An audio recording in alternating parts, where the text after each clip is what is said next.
തമോഗർത്തങ്ങൾ ഉൾപ്പെടെയുള്ള നക്ഷത്രാവശിഷ്ടങ്ങൾ സംബന്ധിച്ച് സമഗ്ര പഠനത്തിനുള്ള എക്സ്പോസാറ്റ് ISRO നാളെ വിക്ഷേപിക്കും. ബഹിരാകാശത്തെ എക്സ്റേ ഉൾപ്പെടെയുള്ള വികിരണങ്ങളുടെ ഉറവിടങ്ങളെക്കുറിച്ച് പഠിക്കുകയാണ് ഉപഗ്രഹത്തിൻ്റെ ലക്ഷ്യപരികളുമായി സയൻസ് ഡെസ്കിൽ നിന്നും ഐസൻ ജോസ് ചേരുകയാണ്. ഐസൻ, ഈ ഉപഗ്രഹത്തിൻ്റെ പ്രത്യേകതകൾ ഒപ്പം ലക്ഷ്യം എന്തൊക്കെയാണ്?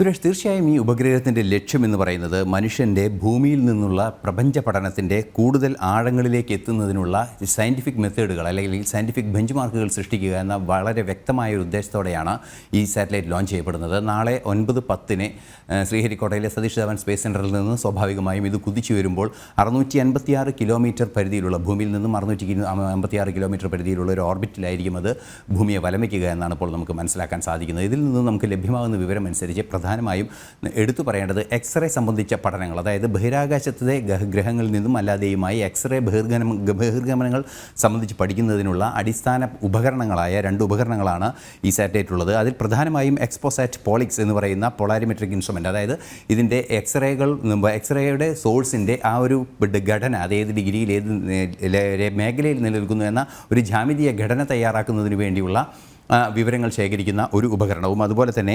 എക്സ്പെക്റ്റ് എന്ന് പറയുന്ന, അതായത് എക്സ്റേ സ്പെക്ട്രോസ്കോപ്പി, സ്വാഭാവികമായും നമുക്കറിയാവുന്ന അതിൻ്റെ ടൈമിങ്ങും മറ്റു സംവിധാനങ്ങളെല്ലാം തന്നെ പഠിക്കുന്ന എക്സ്റേ സ്പെക്ട്രോസ്കോപ്പി എന്ന് പറയുന്ന ഒരു ഉപകരണം, പോളാരിമെട്രിസ്കോപ്പി ആൻഡ് സ്പെക്ട്രോസ്കോപ്പി എന്ന് പറയുന്ന 2 ഉപകരണങ്ങളാണ് ഇതിൽ ഉൾപ്പെടുത്തിയിരിക്കുന്നത്. നമ്മൾ എടുത്തു പറയേണ്ടത് രാമൻ റിസർച്ച് ഇൻസ്റ്റിറ്റ്യൂട്ടാണ് ഈ പോളാരിമെട്രിക് സർവേക്ക് വേണ്ടിയുള്ള ഉപകരണവും, അതുപോലെ തന്നെ എക്സ്പെക്റ്റ് എന്ന് പറയുന്ന ഉപകരണം ഉണ്ടാക്കിയിരിക്കുന്നത് ബാംഗ്ലൂരിലെ UR റാവു സാറ്റലൈറ്റ് സെൻറ്ററിലുമാണ്. ഈ 2 ഉദ്ദേശം കൊണ്ട് മനസ്സിലാക്കാൻ സാധിക്കുന്നത്, അതായത് തമോഗർത്തങ്ങൾ, നേരത്തെ സുരേഷ് സൂചിപ്പിച്ചതുപോലെ നക്ഷത്രങ്ങൾ അതിൻ്റെ ആയുസ് നഷ്ടപ്പെടുന്ന രീതിയുടെ അവസാന ഘട്ടമാണ് തമോഗർത്തങ്ങൾ. അതായത് നമുക്ക് കാണാവുന്ന നക്ഷത്രങ്ങൾ തുടർന്ന് കുള്ളന്മാരായി മാറുന്നു, അവസാനം അത് തമോഗർത്തങ്ങളായി പ്രകാശരശ്മികളെപ്പോലും ആഗിരണം ചെയ്യുന്ന തമോഗർത്തങ്ങളായി മാറുന്നു എന്നാണ് പഠനങ്ങൾ ഇപ്പോൾ ഇതുവരെ ലഭ്യമായ പഠനങ്ങൾ. നമുക്കറിയാവുന്നതാണ്, അത്ഭുത ശാസ്ത്രജ്ഞൻ എന്നറിയപ്പെടുന്ന സ്റ്റീഫൻ ഹോപ്കിൻസ് ഒക്കെ നടത്തിയ ആഴമേറിയ ഗവേഷണങ്ങൾ തമോഗർത്തങ്ങളെ സംബന്ധിച്ചിട്ടുണ്ട്.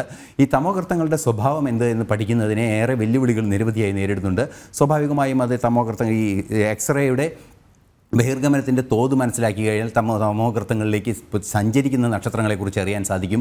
സ്വാഭാവികമായും ഈ പ്രപഞ്ചത്തിൻ്റെ ദൂരം, അതായത് ഭൂമിയിൽ നിന്ന് ഒരു നക്ഷത്രത്തിലേക്ക് അല്ലെങ്കിൽ ഭൂമിയിൽ നിന്ന് മറ്റൊരു ഗ്രഹത്തിലേക്കുള്ള യാത്ര നമുക്കിപ്പോൾ ലഭ്യമാകുന്ന ആ ഒരു ടെലിമെട്രി ഡാറ്റ എന്ന് പറയുന്നത് ചില ജാമിതീയ സംവിധാനങ്ങൾ ഉപയോഗിച്ചാണ്. ഇത് എക്സ്റേ കൂടി ഉപയോഗിച്ചുള്ളൊരു ടെലിമെട്രി ഡാറ്റ നമ്മൾ വളരെ കൃത്യമായി പ്രയോജനപ്പെടുത്താനുള്ളൊരു സാധ്യതയിലേക്ക് നീങ്ങുന്ന ഒരു കാര്യമാണ് ഈ സാറ്റലൈറ്റ് കൊണ്ട് ഉദ്ദേശിക്കുന്നത്. തീർച്ചയായും നമുക്കിത് പ്രപഞ്ച പഠനം, അതായത് തുടർന്ന് ഭൂമി അല്ലാതെയുള്ള പ്രപഞ്ചത്തിൻ്റെ മറ്റ് കേന്ദ്രങ്ങളിലേക്കുള്ള യാത്രയിൽ നിർണായകമായ വിവരങ്ങൾ ലഭ്യമാക്കാവുന്ന ഒരു സംവിധാനം കൂടിയാണ് എക്സ്പോസാറ്റ് കൊണ്ട് ഉദ്ദേശിക്കുന്നത്. ഐസൻ ജോസ് ആണ് വിവരങ്ങൾ നൽകിയത്.